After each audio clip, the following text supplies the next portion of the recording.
Olá, meu nome é Devon Deface, sou advogado criminalista, professor de Direito Penal e de Direito Processual Penal há 17 anos, tenho mestrado em Direito Processual Penal e tenho observado ao longo dos anos a grande dificuldade dos acadêmicos de Direito, bem como dos bacharéis, com relação ao exame da ordem, na compreensão do conceito analítico de crime e de alguns conceitos, dentre os quais dolo direto, dolo eventual, culpa consciente e culpa inconsciente. Em razão da complexidade do tema, a proposta é a apresentação de alguns vídeos destacando algumas questões específicas sobre o conceito analítico de crime. Há, dentro da compreensão do conceito analítico de crime, a necessidade de lembrarmos que, inicialmente, o nosso Código Penal adotava a teoria causal da ação, teoria essa fundamentada nas concepções das leis da física, onde o crime era considerado como o resultado gerado através do comportamento de alguém. De modo que o criminoso ele era penalizado apenas levando-se em consideração o resultado decorrente da sua conduta, sem qualquer análise sobre o seu elemento volitivo, ou seja, sobre a intenção que o agente possuía ao agir.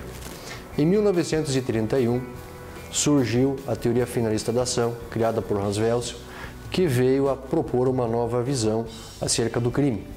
A partir do advento da teoria finalista da ação, o crime passou a ser considerado como o produto de uma ação final, como o produto do querer humano. E essa proposta nova, ela foi muito importante e ela gerou um grande aprofundamento numa questão muito importante e pouco lembrada por parte de alguns professores e também de alguns operadores do direito, no que concerne ao entendimento da estrutura da ação. Então, antes de conceituar-se dolo direto, dolo eventual, culpa consciente e culpa inconsciente, é muito importante entender que a conceituação do que é dolo e do que é culpa está umbilicalmente atrelada ao estudo da estrutura da ação, ou seja, do estudo do comportamento humano desde o momento da cogitação da prática do crime até o seu resultado final. Então, quando se fala na estrutura de ação, o primeiro ponto a ser destacado é o fim da ação. Todo criminoso, antes de iniciar o ato executório, antes de pôr em marcha a conduta criminosa, ele primeiramente define o fim da sua conduta. E é, desde logo, importante destacar que a definição do fim da conduta não é algo único do crime doloso. Também faz parte dos crimes culposos. Vejamos, por exemplo, a pessoa quando acorda pela manhã. Antes dela levantar, primeiramente ela propõe o fim. Ela imagina, ela decide o que ela vai fazer. Se ela vai ficar mais um pouco deitada, se ela vai desligar o alarme, se ela vai levantar. Primeiro, mentalmente, toma-se a decisão para posteriormente pôr em curso as práticas, as ações. Isso acontece tanto com relação às condutas lícitas, como também com relação aos crimes que são perpetrados, onde a pessoa inicialmente determina o fim da sua ação para depois iniciar os atos executórios. E aí é uma questão interessante, porque a partir do momento em que a pessoa define o fim da sua ação, ela passa a eleger os meios que ela empregará para poder realizar o fim, para poder concretizar o fim da sua ação. Exemplo, eu pretendo matar o presidente dos Estados Unidos. Somente neste vídeo faço essa referência, porque de fato jamais terei tal pretensão. Mas vamos supor que haja por parte de um terrorista o intuito de matar o presidente dos Estados Unidos. esse é o fim da ação. Para concretizar este fim, ele precisará determinar os meios de ação. Então, vamos supor que esse terrorista escolha usar de uma bomba, que ele vai instalar na limusine do presidente dos Estados Unidos. A partir do momento em que o fim está definido, que os meios de ação também estão escolhidos e que essa bomba ela é detonada, nós vamos ter um fechamento deste quadro de análise da estrutura de ação. Por quê? Uma vez detonada a bomba, o que pode acontecer? A morte do presidente dos Estados Unidos. Vamos supor que além dele estivesse também no veículo o motorista da limusine e que este também viesse a falecer. E além disso, outras consequências também poderiam daí decorrer, como, por exemplo, um estilhaço desse automóvel atingir uma pessoa que estivesse lá nas proximidades do local. Uma vez construído este cenário, onde nós temos, repetindo, proposição do fim, escolha dos meios de ação, nós temos que levar em consideração os resultados decorrentes deste comportamento. Então, com relação ao resultado, e aí é importante destacar que essa estrutura de ação, ela permite entender melhor o conceito de dolo direto, dolo eventual, culpa consciente e culpa inconsciente. Por que razão? Se nós buscarmos o conceito do que é dolo direto, a teoria da vontade estabelece que o dolo direto ele se caracteriza pela presença de dois elementos, a consciência somada à vontade. Consciência mais vontade é aquilo que gera o dolo direto. Então, meus amigos, com relação a esse exemplo da bomba colocada na limusine do presidente dos Estados Unidos, a morte do presidente é o fim da ação. Então, nós temos aí o dolo direto. Com relação ao resultado que representa o fim da ação, esse dolo direto é classificado como dolo direto de primeiro grau. Agora, observem que o meio de ação escolhida pelo terrorista para gerar o fim, que era a morte do presidente, ela vai gerar inevitavelmente, obrigatoriamente, um resultado inevitável, que é a morte do motorista, que também estará na limusine. Com relação ao motorista, este resultado, o óbito dele, não constitui o fim da ação. É aquilo que o professor Juarez Cirino dos Santos denomina como efeito colateral necessário ou obrigatório. Ou seja, é uma, vamos dizer assim, seria uma reação adversa, um efeito colateral, porque não corresponde ao fim da ação, mas é um efeito colateral que obrigatoriamente irá acontecer. É um fato inevitável, tendo em vista o meio de ação elegida pelo sujeito ativo. Então aí nós temos, dentro dessa dinâmica, pela análise da estrutura da ação, a compreensão do que é dolo direto na modalidade de dolo direto de primeiro grau e dolo direto de segundo grau. Dolo direto de primeiro grau é aquilo que o sujeito concretiza como sendo o fim da ação. O dolo direto de segundo grau são os efeitos colaterais obrigatórios, necessários, ou seja, inevitáveis, que vão acontecer não porque correspondam ao fim da ação, mas em razão dos meios de ação que o agente escolheu para concretizar aquilo que era o fim. Juridicamente falando, dolo direto de primeiro grau e dolo direto de segundo grau são penalizados da mesma forma, no mesmo tipo penal, sem qualquer diferença. Mas além do dolo direto, nós temos dentro do tipo subjetivo o estudo do dolo eventual, da culpa consciente e da culpa inconsciente. E como que nós vamos estudar esses três aspectos volitivos? é imprescindível ter em mente que o dolo eventual, a culpa consciente e a culpa inconsciente são estudados no intuito de determinar o elemento volitivo do agente diante de efeitos colaterais possíveis. E o que se entende como efeito colateral possível? É um resultado cuja ocorrência representa uma mera possibilidade.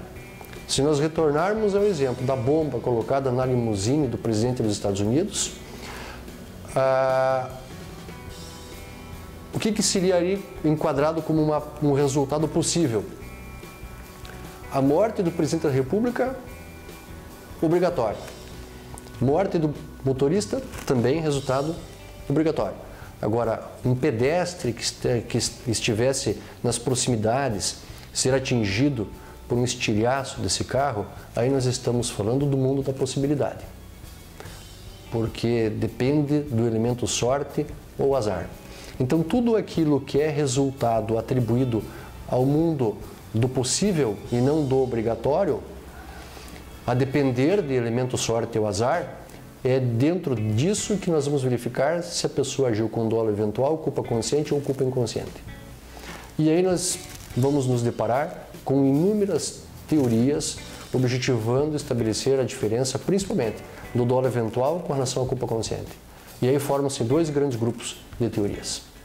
O primeiro grupo de teorias busca estabelecer a diferença de dolo eventual e culpa consciente pela vontade do agente.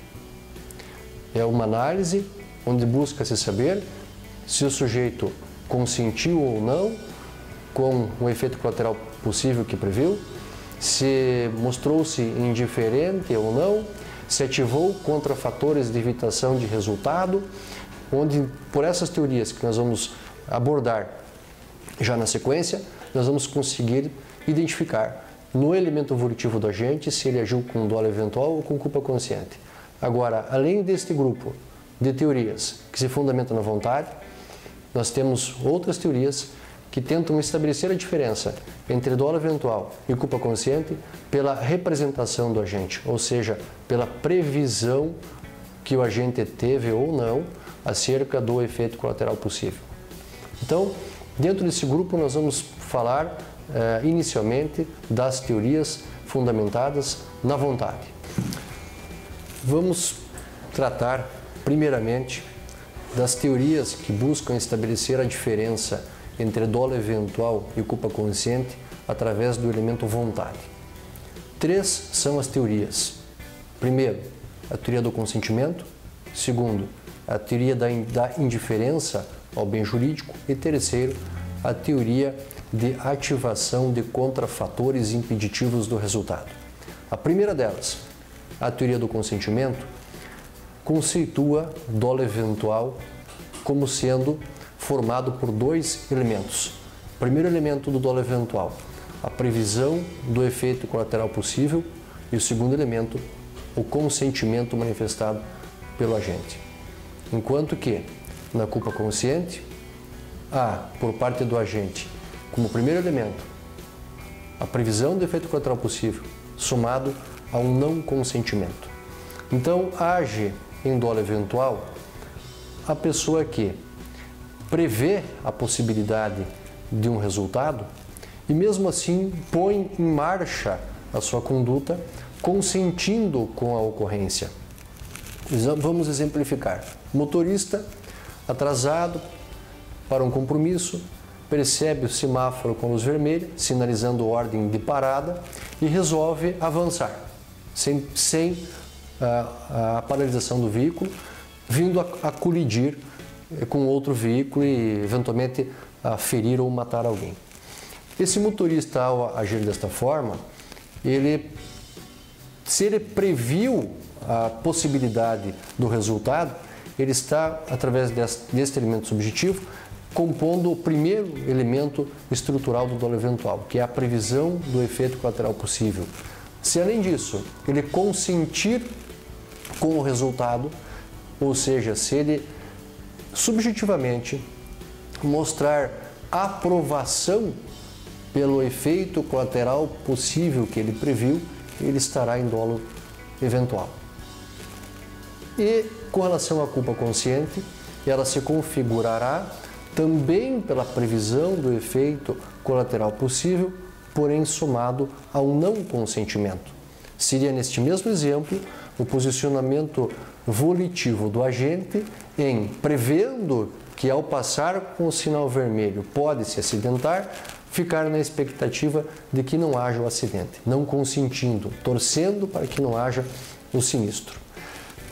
É imprescindível notar que para a teoria do consentimento, a previsão do efeito colateral possível é elemento que integra ao mesmo tempo tanto o dolo eventual como também a culpa consciente.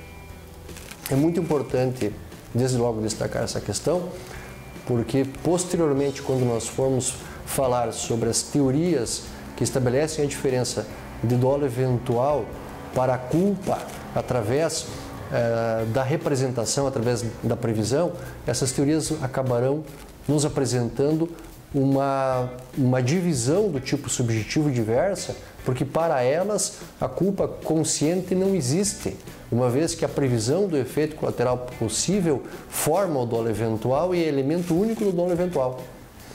Então, a própria formação da estrutura do tipo subjetivo é diversa pela proposta das teorias da vontade. As teorias da vontade entendem que o tipo subjetivo, com relação aos efeitos colaterais possíveis, podem se caracterizar como dolo eventual, culpa consciente ou culpa inconsciente. Agora, as teorias fundamentadas na representação aceitam unicamente o dolo eventual e a culpa inconsciente. Não admitem a existência da culpa consciente dentro do nosso ordenamento jurídico. Retornando então às teorias fundamentadas na vontade, a primeira teoria é a teoria do consentimento, onde basicamente consentir ou não consentir com o efeito colateral possível vai ser a diferença do dolo eventual para a culpa consciente. A segunda teoria fundamentada na vontade é a teoria da indiferença ao bem jurídico. Para essa teoria, uma vez que o sujeito previu o efeito colateral possível, se ele mostrar-se indiferente acerca da sua ocorrência, esse posicionamento do tanto faz, de não se preocupar, por si só já é suficiente para a caracterização do dolo eventual. E aí é importante observar que a diferença entre a teoria do consentimento e a teoria da indiferença é no sentido de que para a teoria do consentimento há a necessidade de um posicionamento de aprovação acerca do efeito colateral possível que foi previsto.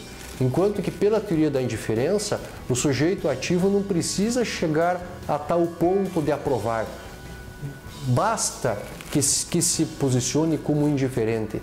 E ficar indiferente é menos do que aprovar.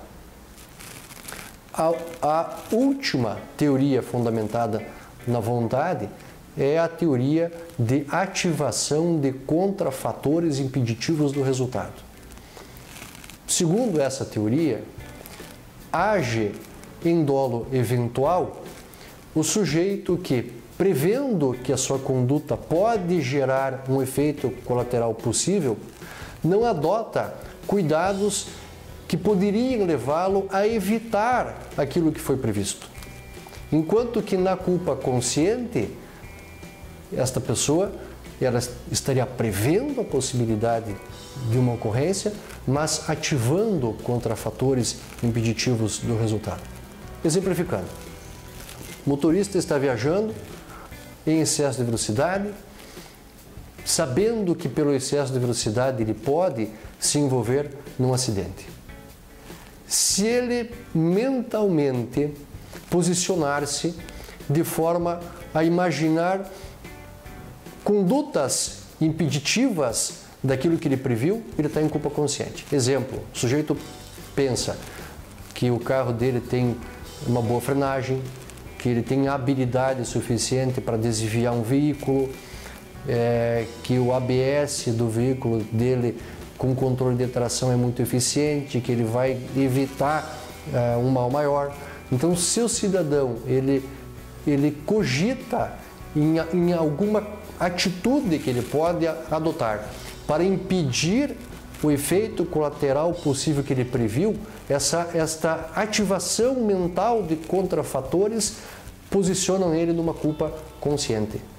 Enquanto que se o sujeito agir gerando a possibilidade da ocorrência do efeito colateral possível, mas sem preocupar-se em ativar contrafatores, neste ponto ele incorre em dolo eventual.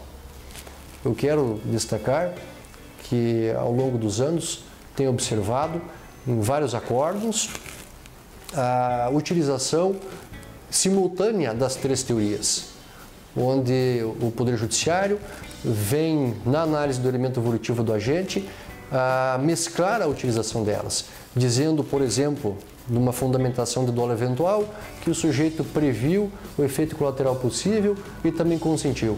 E num outro parágrafo do mesmo acórdão, uma menção de que ele mostrou-se indiferente. Um pouco mais adiante, a menção de que ele não ativou contrafatores impeditivos do resultado.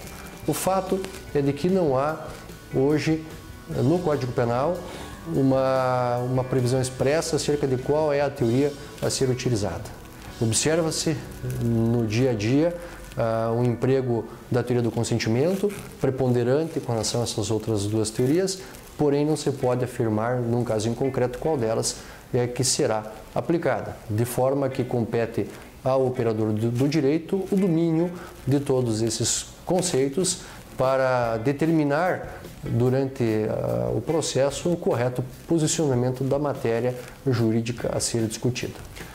E com relação às teorias que buscam estabelecer a diferença de dolo eventual e culpa consciente através da representação, e eu quero destacar que a palavra representação ela é utilizada no mesmo significado de previsão, nós temos então as teorias da possibilidade, da probabilidade e do risco. Essas três teorias, elas basicamente possuem a mesma ideologia no sentido de que o simples fato do agente ter previsão do efeito colateral possível e ainda assim agir, já lançam ele no dolo eventual. Então, teoria da possibilidade, teoria da probabilidade e a teoria do risco fundamentam-se no mesmo aspecto, a previsão do efeito colateral possível por parte do agente basta para que haja a configuração do dolo eventual. Para essas três teorias, não se pergunta, não se indaga se o sujeito, ao agir, consentiu ou não com o resultado, se ele mostrou-se indiferente ou não com o resultado, se ele ativou contrafatores impeditivos do resultado ou não. Basta que o agente tenha a previsão do efeito colateral possível e coloque a conduta em marcha para estar em dolo eventual. Para essas teorias, portanto, o tipo subjetivo é composto unicamente de dolo eventual e de culpa inconsciente, inexistindo dentro do elemento volitivo do agente a culpa na modalidade de culpa consciente. Pois bem, então vimos até agora o conceito de dolo direto de primeiro grau, de dolo direto de segundo grau, as possibilidades conceituais de dolo eventual e culpa consciente pelo aspecto das teorias fundamentadas na vontade e também com fundamento nas teorias fundamentadas na representação. Falta unicamente um único conceito a ser observado, que é o conceito da denominada culpa inconsciente. E o que se entende como culpa inconsciente? A culpa inconsciente ela acontece pela conduta do agente que, ao agir, deixa de prever um efeito colateral possível que era possível de ser previsto. Então, a culpa inconsciente se fundamenta no posicionamento subjetivo do agente que deixa de prever um efeito colateral possível que poderia ser previsto, ou seja, um efeito colateral possível que pertence à esfera do previsível. E é interessante destacar que a culpa inconsciente ela não irá se caracterizar justamente nas hipóteses onde o efeito colateral possível mostrar-se como um acontecimento imprevisível. Agora, como que nós vamos determinar se este efeito colateral possível faz parte da esfera do imprevisível, onde não haverá culpa inconsciente, ou se faz parte do previsível, onde a pessoa deixa de prever algo que poderia ser previsto. A culpa, basicamente, ela é conceituada pela teoria finalista da ação como a falta de cautela na prática de uma ação socialmente perigosa. Tudo aquilo que faz parte do imprevisível, justamente porque está fora do alcance de previsibilidade, faz com que não se estabeleça a conotação do agente ter faltado com cautela ou com cuidado, porque por mais cauteloso que fosse, ainda assim não ia conseguir prever algo que faz parte do imprevisível. Agora, como gerir essa questão? Para determinar se aquilo que a pessoa não previu era algo que jamais poderia prever porque do mundo do imprevisível, ou se não previu porque fazia parte do mundo do previsível, mas faltou cautela. Duas são as metodologias empregadas. A primeira é a metodologia do critério do homem médio, onde irá ser indagado se o homem de cautela mediana teria condições de prever aquele efeito colateral possível que está em discussão no processo contra o réu. Se o homem de cautela mediana preveria o efeito colateral possível e o réu não previu, o réu está em culpa inconsciente porque deixou de prever algo que o homem de médio grau de cuidado na sociedade preveria. Agora, se o homem médio, aquele homem de cautela mediana, não tivesse condições de ter a previsão acerca do efeito colateral possível, isto significa então que aquele evento faz parte do mundo do imprevisível. De modo que se o homem médio não teria como prever, não se pode exigir do réu no processo que ele tenha previsão daquilo que nem mesmo o homem médio preveria.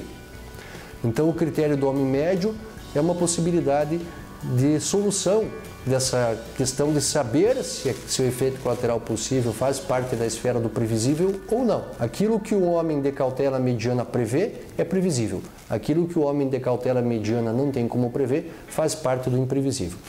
Qual a questão? A profunda subjetividade de qual é o grau de cuidado do homem médio e de quem é esse homem médio de cautela mediana. Então, há um outro método, uma outra teoria, que é o princípio da confiança, que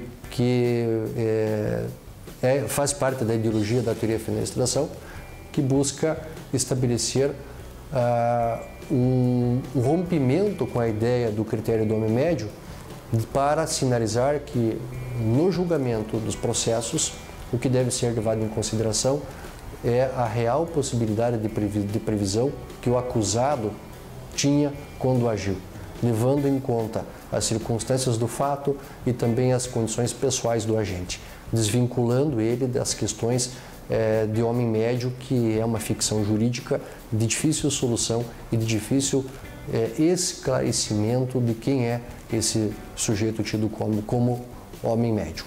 Quero finalizar dizendo que, através da análise da estrutura da ação, proposição de fim, seleção dos meios de ação, efeitos colaterais e as suas devidas representações, nós temos condições de melhor compreender o que é dolo direto, dolo eventual, culpa consciente e culpa inconsciente. Bom, é isso, meus amigos.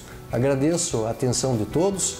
Quero dizer que este é o primeiro vídeo de muitos outros que nós providenciaremos no intuito de ajudá-los na preparação para exames de ordem, para concursos públicos e também para a futura carreira certamente promissora de todos vocês. Um grande abraço e até a próxima.